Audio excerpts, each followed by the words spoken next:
How to fit a microphone in the accordion.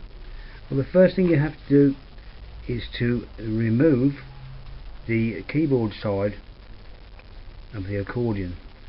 These pins here have to be pulled out. I've already taken out the treble side, as you can see. The way you get these out, the easiest way I've found to remove the pins, these are the pins which have to come out from the treble side. Now those are the pins here. Now I've found the easiest way to remove these pins, if I come into focus, is to get some side cutters. These, okay, and there's usually a groove in the head, and you can put your side cutters onto the pin and lever it out. Before you put them on, put something on the accordion here, on the celluloid, before you start levering the pin out like that, because if you don't, you'll mark it. I've used a spoon, I've used a knife, a blunt knife that is, but I've found the easiest way. You can get a hold of it like that, put something on the accordion there, and then lever them out gently all the way around. Now sometimes these pins are a different length, they're not all the same length sometimes. On this accordion they are all the same length. So when you pull them out, you can then take off the treble side, which I've done here, as you can see.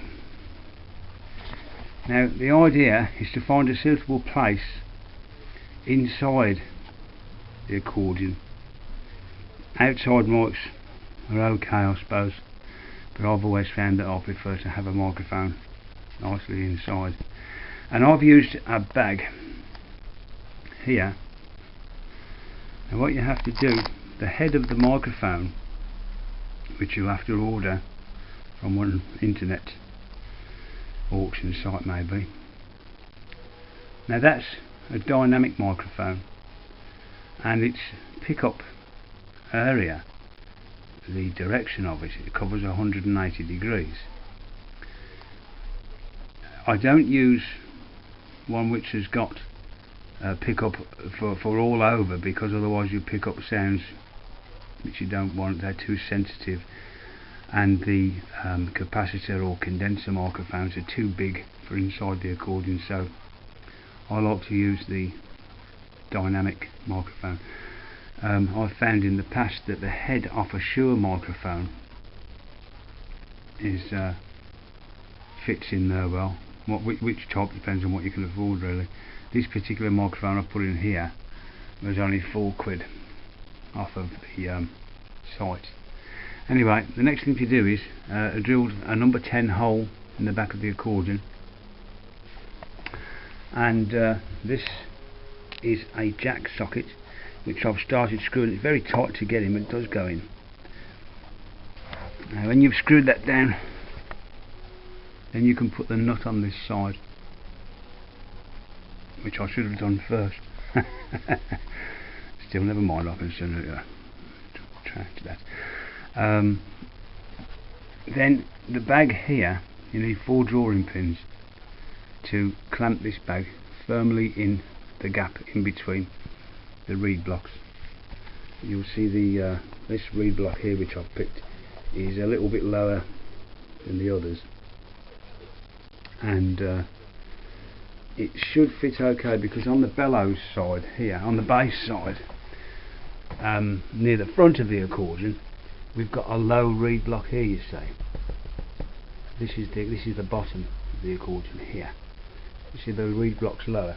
Now back onto the treble side, you can see this is the low side front of the accordion here.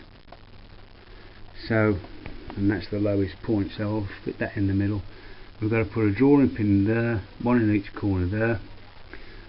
These 2 wires go onto the 2 pins in the jack socket, and then some people attach a lead from the screen to the, they solder it on, see if there's any metalwork in the accordion. Apparently this stops a lot of the noise and interference. I've never bothered to do that. The next part you need is the lead, which you're going to use, whichever lead you want to use. And there's a jack plug with the angle jack plug would be the best one to put on there, coming down, because that will be flat into the accordion in just a moment when I've finished it.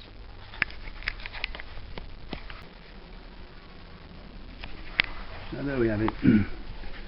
So I've got the nut on the inside, just work that down a bit. Now we can screw this in, which is pretty tight, but it's good to have a tight fit, because then it, you know, it makes sure it's airtight. Then this is an airtight socket, by the way. It doesn't leak. It's got a very, it'll allow a bit of air through when the jack plug's not in, but it's a full length 6.3mm jack socket, and it is airtight once the jack plugs in. This is 6mm jack, and it's going to be a good tight fit, that is, once it's in there. Well, there we are. You've got the 3 pins. I couldn't find a 4th one, so I'll have to come back to that another time. The 2 leads come out. They're not pinned down, by the way, with this. They just happen to be underneath there.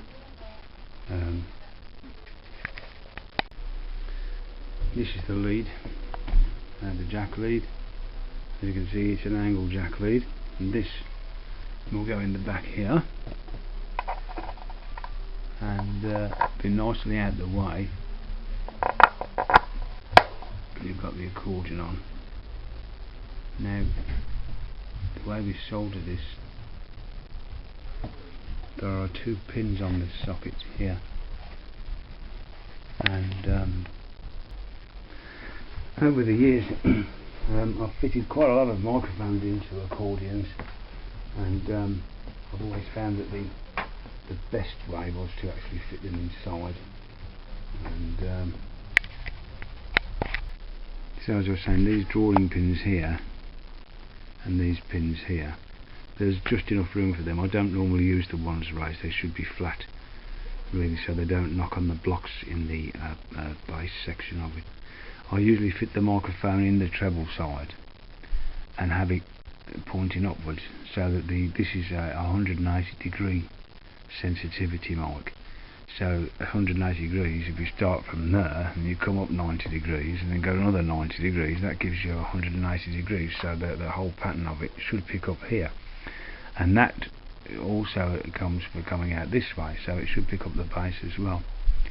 And most of at least my playing is done in the treble side, from here to about here. I don't use the notes down the bottom here much at all, but because they're such a high frequency, they'll pierce through anyway.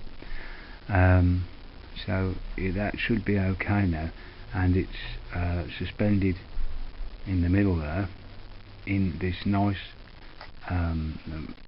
neoprene bag, and it's got Velcro on the strip there, and we can close that over there like that, and then it's all that should be a decent job. Anyway, we'll put it back together now and we'll see how we've done.